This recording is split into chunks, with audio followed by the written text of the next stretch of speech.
नमस्कार दोस्तों, एक बार फिर से आपका हार्दिक अभिनंदन और स्वागत करते हैं आपके online platform KD Chanakya centre पर। साथियों, आपको पता है हमारे यहाँ एक मैथ श्रृंखला चल रही है और उसमें आज का जो टॉपिक होगा बहुत ही महत्वपूर्ण टॉपिक होगा, जिसमें से 1 से 2 क्वेश्चन हर एग्जाम में पूछे जाते हैं और दिल्ली पुलिस के एग्ज़ाम की दृष्टि से इसमें से 1 से 2 क्वेश्चन आने की पूरी संभावना है। तो हमने प्रीवियस इसका जो एग्ज़ाम हुए हैं उनके महत्वपूर्ण क्वेश्चनों को इस श्रृंखला में रखा है। आपके एग्ज़ाम की दृष्टि से ये महत्वपूर्ण साबित होंगे। तो चलिए आज का जो पहला क्वेश्चन है उससे आपकी बातें कराते हैं।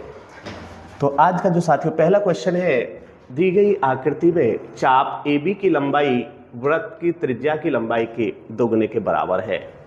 R त्रिज्या के संदर्भ में त्रिज्यखंड OAB का क्षेत्रफल ज्ञात करना है साथियों। ठीक है, तो मैं थोड़ा सा इसमें एक बार कुछ बातें आपको बताना चाहूँगा। जैसे हमने कहा, अगर ये एक वृत्त है और इसका केंद्र R है, ये R है, सॉरी केंद्र O है और ये इसकी कुछ त्रिज्याएं हैं, ये त्रिज्याएं हैं, तो ये किसी एंगल पर कटा हुआ क्या कहलाता है? खंड। किस में से कटा हुआ खंड है? वृत्त में से त्रिज्या के रेस्पेक्ट में कटा हुआ खंड है। और यहाँ से यहाँ तक की जो लंबाई है इसी को कहते हैं साथियों चाप। कहाँ से कहाँ तक की? यहाँ से यहाँ तक की लंबाई को क्या कहते हैं? चाप। और जो चाप के रेस्पेक्ट में इस खंड का हम क्षेत्रफल निकालें तो हम कहेंगे त्रिज्य खंड का क्षेत्रफल जो होगा साथियों वो होगा चाप गुणा में R/2। मेरे साथियों इसे बिल्कुल अपने कॉपी में नोट्स में इसे नोट कर लें, बहुत ही महत्वपूर्ण है। ठीक है साथियों, अब इसमें जो बातें कही गई हैं उस बात को थोड़ा सा इस प्रकार से इधर साइड में लगाते हैं। इसमें कहा गया है कि भाई जो हमारा त्रिज्य खंड की जो चाप की लंबाई है AB की जो लंबाई है त्रिज्या के दोगुने के बराबर है। ठीक है साथियों, तो मैंने कहा कि भाई चाप दिया है त्रिज्या का दोगुना, ये मैं इसमें अप्लाई कर देता हूँ। तो त्रिज्य खंड का जो क्षेत्रफल है साथियों, त्रिज्य खंड का क्षेत्रफल जो साथियों वो हो जाएगा 2R मल्टीप्लाई में R/2 हो जाएगा। 2 से 2 कट जाएगा और यहाँ से जो जवाब आ जाएगा R²। तो क्षेत्रफल क्या आया मेरे साथियों? तो क्षेत्रफल जो आया है वो आया है R²। तो यहाँ से ऑप्शन कौन सा करेक्ट होगा? D ऑप्शन करेक्ट होगा। ठीक है साथियों, चलिए नेक्स्ट क्वेश्चन की बात कर लेते हैं। सबसे महत्वपूर्ण है, आपको ये बातें पता होनी चाहिए आने वाले समय में। ठीक है, चलिए नेक्स्ट क्वेश्चन जो है, आज का नेक्स्ट क्वेश्चन है, एक छात्र एक समचतुर्भुज का क्षेत्रफल जानना चाहता है और जिसका एक विकर्ण 6 सेंटीमीटर है, वह दूसरे विकर्ण की माप 8 सेंटीमीटर मापता है। समचतुर्भुज का क्षेत्रफल क्या है? ठीक है साथियों, चलिए समचतुर्भुज जो होता है बेटा, समचतुर्भुज जो होता है वो इस प्रकार की एक आकृति होती है जिसकी प्रत्येक साइड क्या होती है? समान होती है। A है और इसके ये विकर्ण है, मैंने कह दिया ये D1 है और ये D2 है। ठीक है साथियों, तो इसमें जो क्षेत्रफल होता है, इसका जो क्षेत्रफल है, क्षेत्रफल जो हो जाएगा D1 गुणा D2/2 होगा। ठीक है मेरे भाई, तो ये कह रहे हैं कि पहला विकर्ण 6 है और दूसरा विकर्ण 8 है। तो मैंने यहाँ वैल्यू रख दी 6 मल्टीप्लाई में 8, 2 से डिवाइड किया 3 बार, तो कितना हो गया? 24 सेंटीमीटर स्क्वायर। तो इसका जवाब क्या हो जाएगा? इसका जवाब हो जाएगा ऑप्शन डी, जैसे ये वाला 24 सेंटीमीटर स्क्वायर। ठीक है साथियों, चलिए नेक्स्ट क्वेश्चन की बात कर लेते हैं। नेक्स्ट क्वेश्चन कहा है, एक वृत्त का जो व्यास है साथियों, जो वृत्त का व्यास होता है, अगर ये मेरा वृत्त है, ये इसकी त्रिज्या है, केंद्र से गुजरने वाली रेखा ही क्या कहलाती है? वृत्त का व्यास कहलाती है। ये R है, तो ये पूरी रेखा क्या कहलाएगी? व्यास कहलाएगी। क्या कहलाएगी साथियों? व्यास। इसे D से डिनोट करते हैं और इसका वैल्यू होता है 2R। ठीक है साथियों, तो हमारा जो व्यास है वो कितना है? 35 सेंटीमीटर है। त्रिज्य खंड का जो क्षेत्रफल है, त्रिज्य खंड का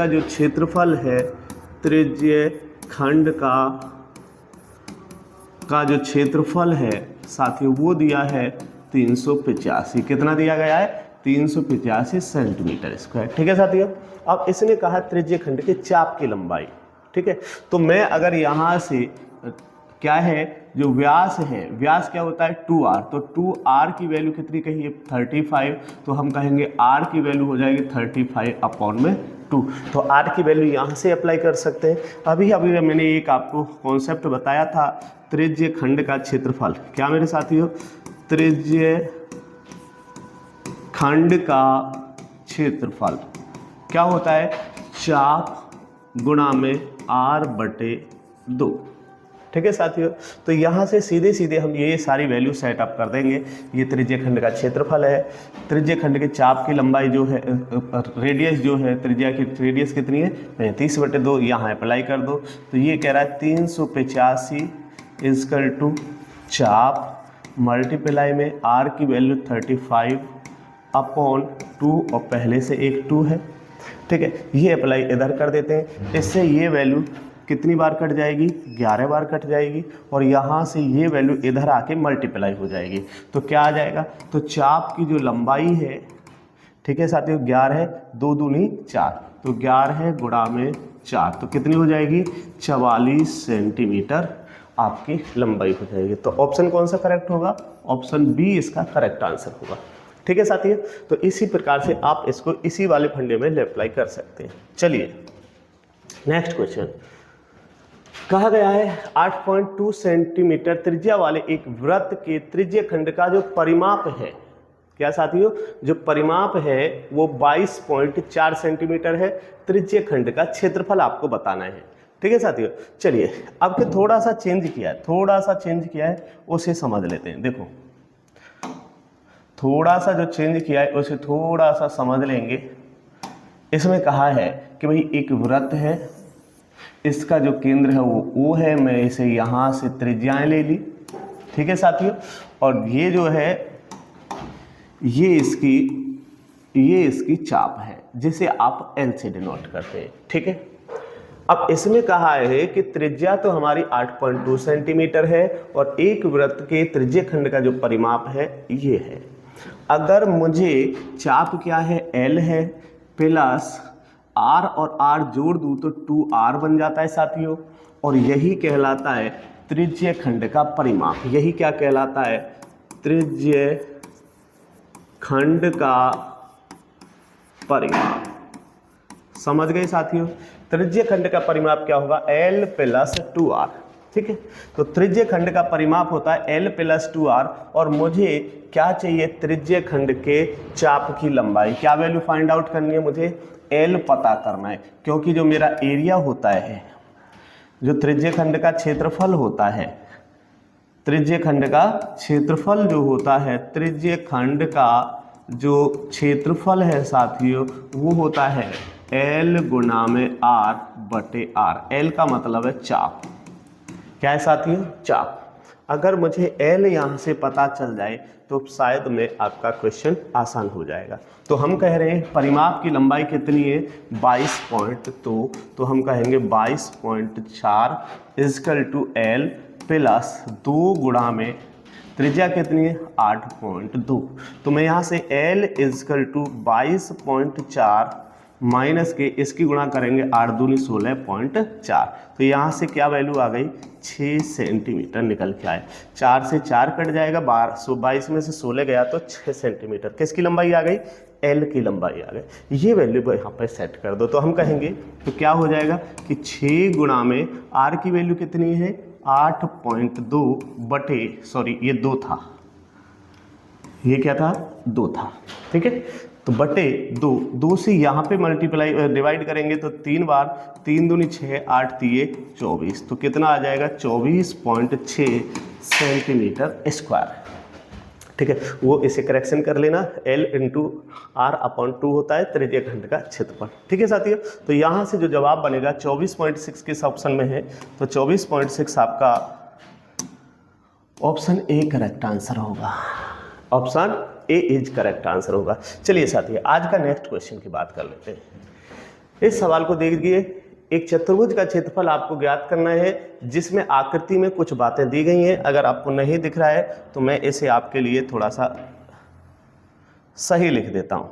ठीक है साथियों, क्या है जरा देखो, ये वाला जो लंबाई है AC, क्या साथियों AC की जो लंबाई है यहाँ पर, तो मैं इसे लिख देता हूँ, AC की लंबाई जो है 8 सेंटीमीटर है। ये BF की जो लंबाई है, BF की जो लंबाई है साथियों, ये BF की लंबाई है 4 सेंटीमीटर है साथियों। आपसे यहाँ DE की लंबाई जो दिखा रखी है, ये DE की लंबाई जो साथियों वो 2 सेंटीमीटर है। ठीक है, अब इस रेस्पेक्ट में आपको इस चतुर्भुज का क्षेत्रफल पता करना है। ठीक है साथियों, हमें एक छोटा सा चतुर्भुज के बारे में पता होना चाहिए। आपने पढ़ा होगा कभी समकोण चतुर्भुज, समकोणीय त्रिभुज, क्या पढ़ा होगा, समकोणीय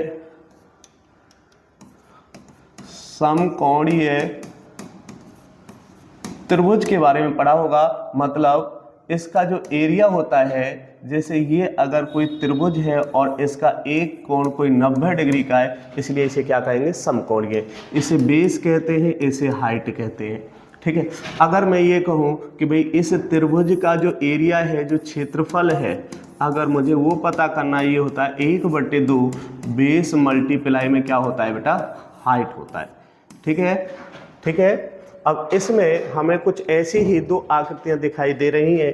अगर हम ध्यान से देखें ऐसी 2 आकृतियां कौन कौन सी हैं, तो साथियों एक आकृति है ADC, एक ट्रायंगल बनता है, तो ये भी समकोणीय त्रिभुज है और एक ABC ट्रायंगल बनता है, ये भी एक समकोणीय त्रिभुज है। ठीक है, कैसे है, इसमें हमें एक त्रिभुज में क्या दिखेगी, हाइट दिखेगी, और हाइट में क्या बनेगा, 90 डिग्री का कोण बनेगा। ठीक है साथियों, तो यहाँ से हम इन दोनों त्रिभुजों का अगर क्षेत्रफल पता कर लें और दोनों त्रिभुजों के क्षेत्रफल को जोड़ दें तो हमें किसका आ जाएगा, चतुर्भुज का क्षेत्रफल मिल जाएगा। तो ठीक है साथियों, इसी को हम यहाँ से काउंट करते हैं। चलो देखो एक बार, तो साथियों इसे एक बार देख लेते हैं। तो मैं ये कहूँगा यहाँ से एक बार मैं इसे लिखूंगा कि चतुर्भुज ABCD का क्षेत्रफल, क्या साथी है, चतुर्भुज ABCD का क्षेत्रफल। तो मैं कहूँगा त्रिभुज ABC का क्षेत्रफल, क्या कहेंगे, त्रिभुज ABC का क्षेत्रफल प्लस त्रिभुज ADC का क्षेत्रफल। ठीक है साथियों, ये दोनों का क्षेत्रफल निकाल के हमें ऐड कर देना है। चलिए, अगर मुझे त्रिभुज ABC का क्षेत्रफल चाहिए तो मैं कहूँगा 1/2 बेस गुणा में हाइट प्लस, यहाँ भी कहूँगा 1/2 बेस गुणा में हाइट। ठीक है साथियों, अब मैं इसमें जो बेस है, दोनों का बेस क्या है, दोनों का जो बेस है वो AC है। दोनों का बेस क्या है, AC है। और AC की लंबाई जो दे रखी है साथियों वो 8 सेंटीमीटर दे रखी है। ठीक है, अगर मैं ये कहूँ कि त्रिभुज ABC की जो हाइट है वो है BF, तो मैं कहूँगा यहाँ से ABC में 1/2 क्या हाइट है, बेस आपका 8 सेंटीमीटर है और हाइट आपकी 4 है, तो यहाँ से 2 से डिवाइड करो तो यहाँ से कितना बनेगा, 16। अब इसमें क्या है, प्लस 1/2 बेस दोनों का सेम है, 8 है, और यहाँ पर इसकी जो हाइट है वो 2 सेंटीमीटर है, तो 2 से 2 कट जाएगा, तो प्लस के क्या बच गया बेटा, 8। दोनों को जोड़ लीजिए तो कितना आ जाएगा साथियों, 24 सेंटीमीटर स्क्वायर आ जाएगा। कितना आ जाएगा साथियों, 24। तो इसका जो जवाब हुआ ऑप्शन डी, 24 सेंटीमीटर स्क्वायर। बड़ा ही आसान क्वेश्चन था। अगर आप त्रिभुज का एरिया निकाल सकते हैं तो दोनों को जोड़ दो और इसका ऑप्शन का आंसर आ जाएगा। ठीक है, चलिए नेक्स्ट क्वेश्चन पे चलते हैं। यदि cosec A plus cot A बराबर m है तो cosec A minus cot A का मान क्या होगा। ये आपका त्रिकोणमिति से लिया गया क्वेश्चन है और इसमें साथियों इसमें कुछ नहीं है, सिर्फ आपकी आइडेंटिटीज अप्लाई की है। मैं कुछ आइडेंटिटीज लिख देता हूँ जो आपके काम आने वाली है। ठीक है, तो पहले इसी आइडेंटिटीज के साथ काम करते हैं। आपने सुना होगा कोसेक कोसेक स्क्वायर ए माइनस कॉट स्क्वायर ए बराबर जो होता है वैल्यू क्या होती है 1। तो बेटा इसमें क्या कहा गया है, इसमें हमें एक अप्लाई किया गया है कि अगर ए स्क्वायर माइनस बी स्क्वायर बराबर होता है तो वो होता है ए प्लस बी इंटू ए माइनस बी।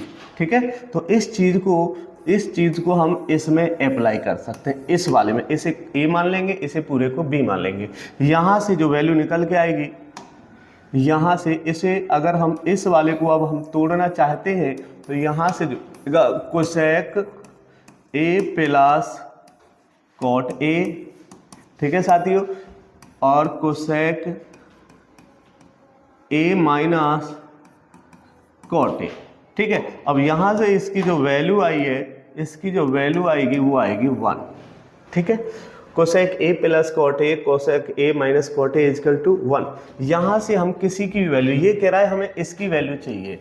ठीक है, चाहे हम इसकी वैल्यू चाहे इसकी वैल्यू निकालें तो हम कहेंगे cosec A minus cot A equal to क्या हो जाएगा 1 upon cosec A plus cot A. मतलब ये एक दूसरे के क्या होते हैं, रेसिप्रोकल होते हैं, एक दूसरे के व्युत्क्रमानुपाती या उल्टे होते हैं। ठीक है, अब इसने कह दिया भाई cot A plus cosec A का जो वैल्यू है वो क्या है मेरे भाई, एम है।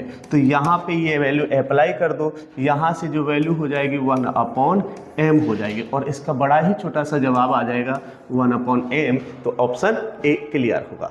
ठीक है, चलिए इसमें कुछ प्रॉपर्टी और मैं आपको बता दूंगा एग्जाम के साथ साथ। ये कह रहा है तली से बंद एक अर्धगोले का संपूर्ण पृष्ठीय क्षेत्रफल ज्ञात कीजिए। अर्धगोले की त्रिज्या जो दी गई है साथियों वो अंडर रूट 25/पाई दी गई है। कितनी दी गई है, 25/पाई, और ये भी किस में है, रूट में। तो साथियों अर्धगोला जो होता है इस प्रकार से एक आकृति होती है। ठीक है, अर्धगोला कहलाता है और इसका संपूर्ण पृष्ठीय क्षेत्रफल, अगर साथियों सिर्फ पृष्ठीय क्षेत्रफल की बात करते हैं, किसकी बात करते हैं, पृष्ठीय क्षेत्रफल, तो ये जो एरिया है जिसे हम यहाँ से बस इसे पेंट कर सकते हैं, जिसे हम टच कर सकते हैं, वो कहलाता है पृष्ठ। मतलब यहाँ से यहाँ तक का ये जो चारों तरफ का एरिया है ये इसका पृष्ठ कहलाता है, चारों तरफ का। ठीक है, और इसका जो एरिया का होता है वो होता है इसका पृष्ठीय क्षेत्रफल जो होता है 2πr²। लेकिन ये कह रहा है अगर हम इसके संपूर्ण की बात करें, अगर हम इसे भी इसमें अप्लाई कर दें, ये भी पृष्ठ है, अगर इसे ढक दिया जाए तो ये होता है मेरे साथियों πr²। अगर इन दोनों को जोड़ दें πr² तो इसका संपूर्ण जो टोटल सरफेस एरिया जो बनता है वो बनता है 3πr²। ठीक है साथियों, ठीक है, और यही वैल्यू हमें यहाँ पे अप्लाई करनी है। तो रेडियस जो दी गई है, जो त्रिज्या जो दी गई है साथियों, वो आपकी त्रिज्या दी है 25/पाई। तो यहाँ पर अप्लाई कर दो तो हम कहेंगे 3 गुना में पाई, और इसमें क्या है रूट 25/पाई, ये भी रूट में है और इसका स्क्वायर। ठीक है साथियों, अब इसे यहाँ से आप निकाल सकते हैं। तो यहाँ से जो वैल्यू बनेगी 3π गुणा 25/पाई, तो ये कट जाएगा पाई से पाई, तो यहाँ से 25 इससे मल्टीप्लाई करेगा, क्या वैल्यू आ जाएगी 25×75 सेंटीमीटर स्क्वायर यूनिट में आ जाएगा। तो इसका जवाब क्या हो जाएगा, इसका जवाब हो जाएगा ऑप्शन ए। ऑप्शन ए इसका करेक्ट आंसर होगा। ठीक है साथियों, तो इस 76 स्क्वायर यूनिट इसका जवाब हो जाएगा। ठीक है, चलिए नेक्स्ट क्वेश्चन की बात कर लेते हैं। कह रहा है एक ऐसे घन का आयतन ज्ञात करें जिसका पृष्ठीय क्षेत्रफल, जो घन होता है बेटा उसकी प्रत्येक साइड, जैसे ये वर्ग है, घन का किस पे बनता है, वर्ग पे बनता है। इसका जो वर्ग है इसकी प्रत्येक साइड क्या होती है, समान होती है। ठीक है, तो ये कह रहा है ये घन है, इसकी जो लंबाई चौड़ाई सब क्या होती है, समान होती है। जो इसके कितने पृष्ठ होते हैं, इसके टोटल 6 पृष्ठ होते हैं, और प्रत्येक पृष्ठ का जो एरिया है, मान लो ये हमारा नीचे वाला पृष्ठ है, प्रत्येक पृष्ठ का जो एरिया होता है a² होता है। ठीक है साथियों, तो हम कहेंगे इसका पृष्ठीय क्षेत्रफल, तो पृष्ठीय क्षेत्रफल क्या बन गया, इसी को कहा जाता है पृष्ठीय क्षेत्रफल। क्या कहा जाता है साथियों? पृष्ठीय क्षेत्रफल कहते हैं। तो यहां से इसने कहा है इसकी जो वैल्यू है वो 54 है। कितनी है साथियों? 54 है। 6 से इसे काट सकते हैं कितनी बार? 9 बार। और 9 को लिख सकते हैं 3 का स्क्वायर। तो यहाँ से ए स्क्वायर की जो वैल्यू आई है 3 का स्क्वायर, स्क्वायर से स्क्वायर कैंसिल, तो इम्प्लाइज दैट ए की जो वैल्यू आ गई वो 3 आ गई। ठीक है साथियों। अब हमसे पूछा गया है घन का आयतन क्या होता है। ठीक है साथियों। जो आयतन होता है आयतन होता है भुजा का क्यूब। आयतन जो होता है वो होता है भुजा का क्यूब। और भुजा कितनी आई है? भुजा आई है 3, तो 3 का क्यूब जो है 27 सेंटीमीटर का क्यूब हो जाएगा। तो इसका जवाब क्या हो जाएगा? 27 सेंटीमीटर का क्यूब हो जाएगा। तो जवाब क्या होने वाला है? ऑप्शन सी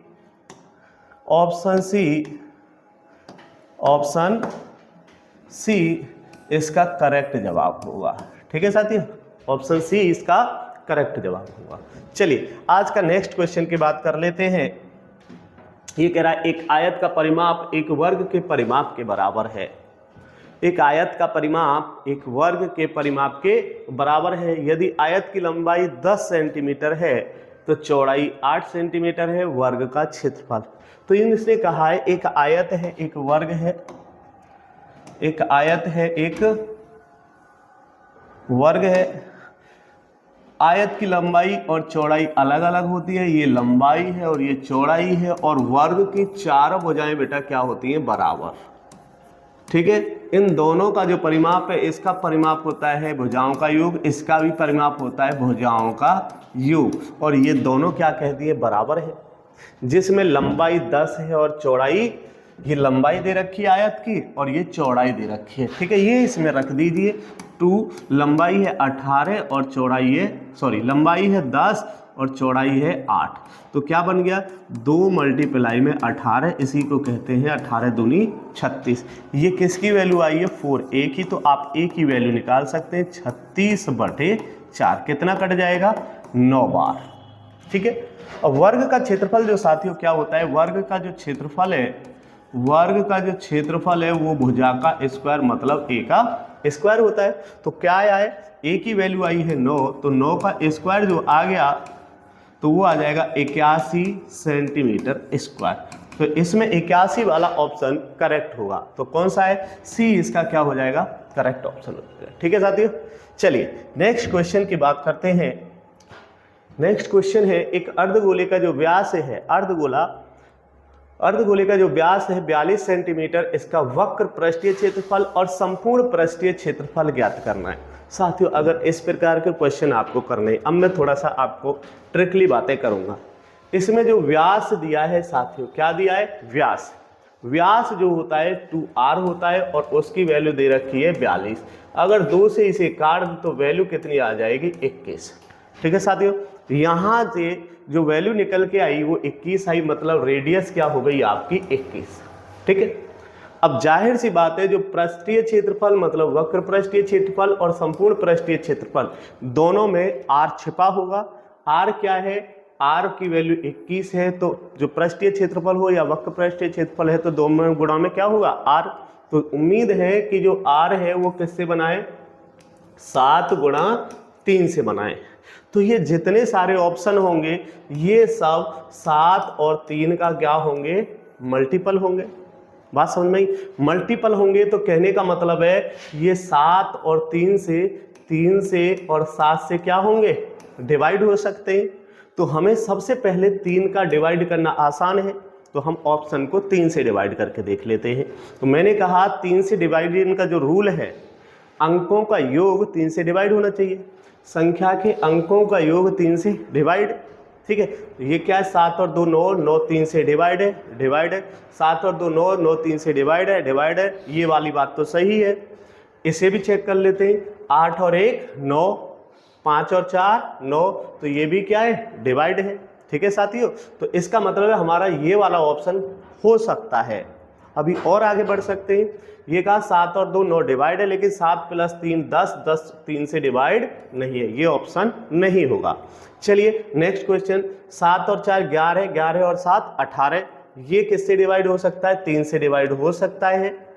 इसे चेक कर लीजिए, 8 और 2 10, 4 और 3 7, 10 और 7 17, ये 3 से डिवाइड नहीं होगा, तो ऑप्शन सी भी आपका नहीं होगा। दोनों डिवाइड होने चाहिए किससे, 3 से। ठीक है साथियों, चलिए इसमें बात कर लेते हैं। 7 और 2 9, 3 और 3 ये भी डिवाइड हो जाएगा, 3 से डिवाइड है। किससे डिवाइड कर रहे हैं, 7 और 2 9, 3 से डिवाइड है, 3 से डिवाइड है। इसे चेक कर लेते हैं, 5 और 4 9, ठीक है, किससे डिवाइड है, 3 से, लेकिन 8 3 से डिवाइड नहीं है, तो ऑप्शन डी भी क्या हो गया आपका, कैंसिल हो गया। तो कौन सा ऑप्शन बचा, एकमात्र ए ऑप्शन बचा। तो ऐसे प्रश्नों को आप डायरेक्ट हिट एंड ट्रायल से मार सकते हैं कि अगर हमें रेडियस मिल जाती है तो रेडियस वाली वैल्यू इन ऑप्शन को डिवाइड करके देख लीजिए। ठीक है साथियों, तो इससे बढ़िया इसमें और कुछ नहीं हो सकता। बाकी आप कैलकुलेशन करना चाहते हैं तो मैं इसका फंडा लिख देता हूं। जो वक्र पृष्ठीय क्षेत्रफल है किसका, गोले का, तो वो होता है 2 पाई r स्क्वायर, और संपूर्ण पृष्ठीय क्षेत्रफल क्या होता है साथियों, संपूर्ण पृष्ठीय क्षेत्रफल r स्क्वायर, इसका होता है संपूर्ण पृष्ठीय क्षेत्रफल 3 पाई r स्क्वायर, बस इतना होता है। ठीक है, मतलब आपको इतना ही करना है, इसमें 3 की मल्टीप्लाई करनी है। ठीक है, ऐसा क्या करना है, सिर्फ इसमें 3 की मल्टीप्लाई करनी है। ठीक है, चलिए नेक्स्ट क्वेश्चन की बात कर लेते हैं। एक अर्धगोलाकार कटोरा जिसकी त्रिज्या 21 है आइसक्रीम से भरा है, आइसक्रीम का आयतन ज्ञात कीजिए। अगर आपको पता है अर्धगोलाकार है, आइसक्रीम से भरा है, उसका आयतन होता है 2/3 किसका, अर्धगोलाकार कटोरा, मतलब इस वाले कटोरे की बात करता है। आयतन जो होगा 2/3 पाई r की क्यूब। ठीक है साथियों, इसमें पता है जो r है इसके गुणा में बैठा है। अगर r गुणा में बैठा है तो इसका मतलब r में कौन कौन बैठा है, 3 गुणा 7 बैठा है। अरे हाँ या ना, 3 और 7 बैठा है, तो इसका मतलब है ये सभी ऑप्शन 3 और 7 से डिवाइड होंगे, तो तभी हमारा आयतन पता चल जाएगा। तो मैं एक बार डिवाइड करके देख लेता हूं साथियों, क्वेश्चन बाद में सॉल्व कर लेंगे उसे कैलकुलेशन से पहले। तो हम कहें पहले और 3 से डिवाइड करना है, अंकों का योग 3 से डिवाइड होना चाहिए। तो अंकों का योग कितना आ रहा है, 2, 2 3 से डिवाइड नहीं है। अंकों का योग कितना आ रहा है, 4, 4 3 से डिवाइड नहीं है। अंकों का योग कितना आ रहा है, 3, 3 से डिवाइड है, ये भी ऑप्शन हो सकता है। अंकों का योग कितना आ रहा है, 9, और 4 5 9, तो ये भी डिवाइड हो रहा है। ठीक है साथियों, ये 7 से भी डिवाइड है, ये भी 7 से डिवाइड है। ठीक है, अब बात ये आ जाती है कि अगर मुझे इन प्रश्नों को सॉल्व करना है तो मैं एक चीज देखूं, यहाँ पर पीछे कितनी जीरो आ रही है, 3 जीरो। कितनी आ रही है साथियों, 3 जीरो। यहाँ पर कोई जीरो आ नहीं रही है। जीरो कब आती है, जब संख्या में 10 हो या 5 हो, तब 2 5 से गुणा हो। लेकिन यहाँ क्या 21 है। अगर मैं इसमें अप्लाई करके देखता हूँ, 2/3 22/7 और गुणा 21 गुणा 21 गुणा 21। साथियों क्या इनमें कभी जीरो आ सकता है, मैं 7 से इसे काट दूं 3 बार, 3 से इसे काट दूं तो यहां देखो 1 है, 1 से 1 गुणा किया, 2 दूनी 4, तो यूनिट डिजिट क्या आएगा आपका, यहां से यूनिट डिजिट क्या आएगा 4। तो यहां यूनिट डिजिट 0 है तो ये तो नहीं आएगा। यूनिट डिजिट कितना 4, तो आपका ऑप्शन कौन सा करेक्ट हो जाएगा, डी। तो इसे आपको सॉल्व करने की जरूरत नहीं थी, बस ये देखते कि जीरो का तो कोई इसमें लेना देना नहीं है। ठीक है, क्या है फिर ऑप्शन डी, ऑप्शन क्लियर होता है। ठीक है साथियों, मैं एक चीज और बता देता हूं, अगर आपके पास कुछ इस प्रकार के 3D में से 3D मतलब 3 डायमेंशनल, जिसमें हाइट होती है, लेंथ ब्रेथ और हाइट होती है, इसमें 3-4 आकृतियां बनती है, जैसे बेलन है, ठीक है साथियों, गोला है और शंकु है। ठीक है, इसमें आपको डायरेक्ट ऑप्शन क्लिक करना है। तो इसमें जो ऑप्शन है, क्या साथियों, जो ऑप्शन है, ऑप्शन को त्रिज्या से भाग करके देखें। त्रिज्या से भाग नहीं कर रहे हैं, तो त्रिज्या से भाग नहीं कर रहे हैं तो हम पाई में 2 वैल्यू होती हैं। पाई की वैल्यू है 22/7, तो इसमें बैठा होता है 11 और ये क्या है 7। ठीक है साथियों, तो अगर वैल्यू हमारी पे किससे भाग होंगी, 11 से, क्योंकि पाई इनके साथ क्या रहता है, गुणा में। तो वैल्यू अगर हम इसे ध्यान से देखें तो 11 से डिवीजन का मतलब है अल्टरनेट अंकों का योग आपस में घटाने पर या तो 0 आए या 11 का मल्टीपल आए। तो मैं ये कहूंगा 4 और 4 8 और 1 9, माइनस 0 और प्लस 9, 9 तो बराबर क्या आया 0। इसमें ऐसा कुछ नहीं है, केवल यही ऑप्शन क्या हो जाता, क्लियर हो जाता। ठीक है, सिर्फ 11 से डिवाइड करने पर हमारे चारों में क्या पता चलता, केवल डी ही ऑप्शन क्या होता, सही होगा। ठीक है, आप हिट एंड ट्रायल से इन तीनों आकृतियों में अपना जवाब दे सकते हैं, चाहे आपको कुछ फॉर्मूला आता है या नहीं आता है। ऑप्शन को किससे, त्रिज्या से या 11 से डिवाइड करके भाग देख लो तो आपका ऑप्शन सही हो जाएगा। ठीक है साथियों, चलिए नेक्स्ट क्वेश्चन से बात करते हैं।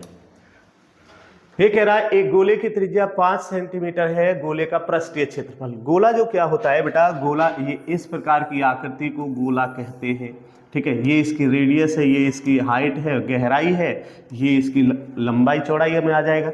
ठीक है, तो हम कहेंगे इसका जो पृष्ठीय क्षेत्रफल हो जाए वो होता है 4πr²। ठीक है साथियों, अब यहाँ से इसने कह दिया 4 गुणा पाई गुणा 5 का स्क्वायर, 5 पंजे 25 चौके 100, तो इसका जवाब क्या आ जाएगा 100 पाई।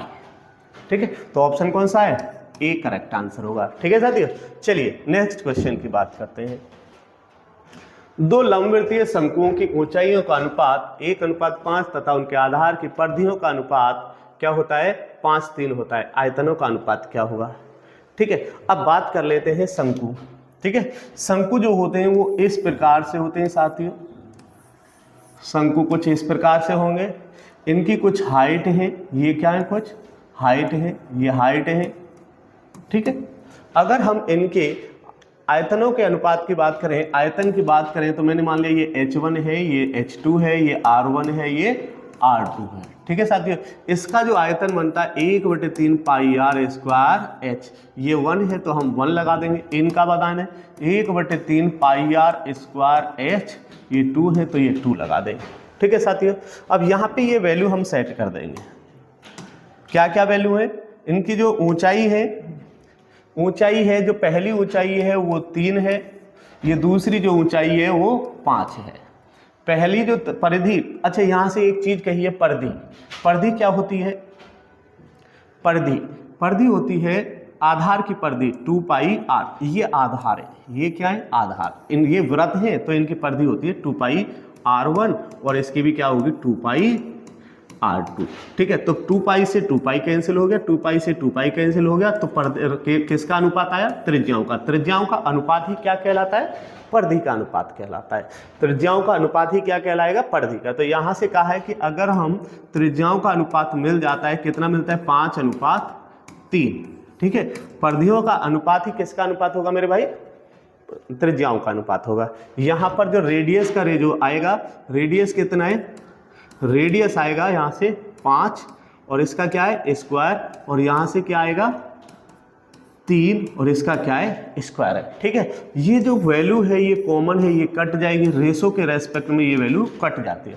ठीक है, यहाँ से अप्लाई कर दो, 3 से 3 काट दो, 5 से 5 काट दो, तो यहाँ से जो जवाब आया 5:,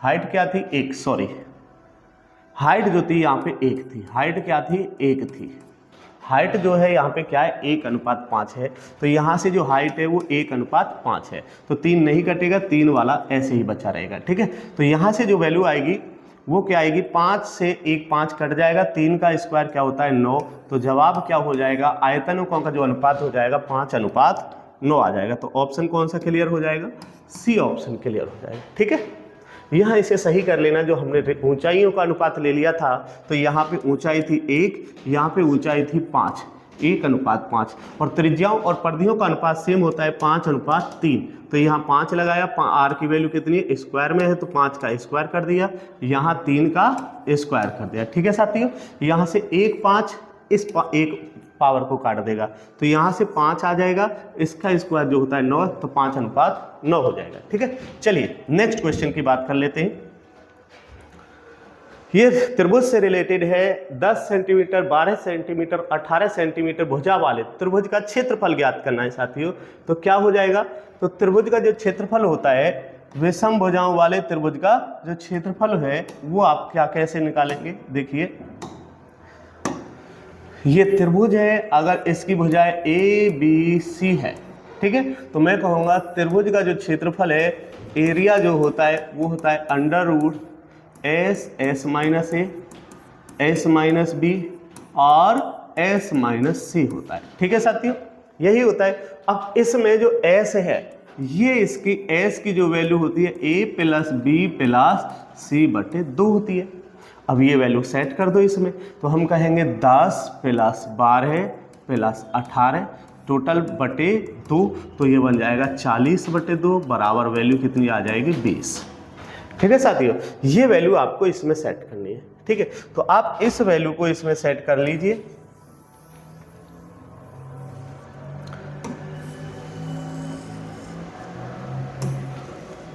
ठीक है, तो ये वैल्यू हमें इसमें सेट करनी है, तो हम कहेंगे क्षेत्रफल, तो हम कहेंगे रूट एस की वैल्यू 20 आई है, माइनस 20 माइनस के कितना है 10 है, 20 माइनस के कितना है 12 है और 20 माइनस के कितना है 18 है। ठीक है, ये वैल्यू हमारी आई है। यहाँ से इसे सॉल्व करिए, रूट 20 गुणा 10 गया 10, 12 गया 8 और यहाँ से 18 गया 2। ठीक है साथियों, इसे सॉल्व कर लीजिए एक बार, तो 10 200 और 16 तो कितना हो जाएगा, ये बन जाएगा 8 दूनी 16 दूनी 3200, तो वैल्यू बनेगी इसके अंदर 3200। इसे मैं क्या लिख सकता हूँ साथियों, इसे लिख सकता हूँ 1600 गुणा 2, और 1600 किसका स्क्वायर है, तो 1640 का स्क्वायर है, तो 40 बाहर आ जाएगा और 2 अंदर रह जाएगा, तो जवाब ये हो जाएगा सेंटीमीटर स्क्वायर। 40 रूट 2 इसका आंसर होगा, तो ऑप्शन डी इसका करेक्ट जवाब होगा। ठीक है साथियों, तो इस प्रकार के क्वेश्चंस को आप कर सकते हैं। आप बस थोड़ा सा, सबसे बड़ी खास बात क्या है, फॉर्मूले पता होना चाहिए। चलिए नेक्स्ट क्वेश्चन की बात कर लेते हैं। जो इसका नेक्स्ट क्वेश्चन है ये है 12 मीटर 9 मीटर और 8 मीटर की विमाओं वाले एक कमरे में रखी जा सकने वाली सबसे लंबी छड़ की लंबाई क्या होगी। ठीक है, आपका जो घन होता है, जो विमाएं होती हैं, तो हम कहेंगे ये घन की भुजाएं सभी अलग अलग हैं, तो इसका मतलब ये घनाभ बनेगा। क्या बनेगा साथियों, घनाभ बनेगा। घनाभ की आकृति कुछ इस प्रकार की होती है, जिसकी LBH क्या होती है, अलग अलग होती है। अगर मैं इसमें सबसे लंबी छड़ रखना चाहता हूँ, किसी भी कमरे में अगर सबसे लंबी छड़ आ सकती है, मैंने मान लिया ये एक कोना है, ये एक कोना है, अगर इस कोने से अगर मैं यहाँ पे मिला दूँ तो इस कमरे में सबसे लंबी छड़ ये आ सकती है। ठीक है साथियों, ठीक है, इस कमरे में सबसे लंबी छड़ ये वाली आ सकती है। ठीक है, और इसी छड़ को कहा जाता है कि भैया घनाभ का विकर्ण। क्या कहते हैं साथी, घनाभ का विकर्ण कहते हैं। ठीक है, और घनाभ का विकर्ण जो होता है साथी √L² + B²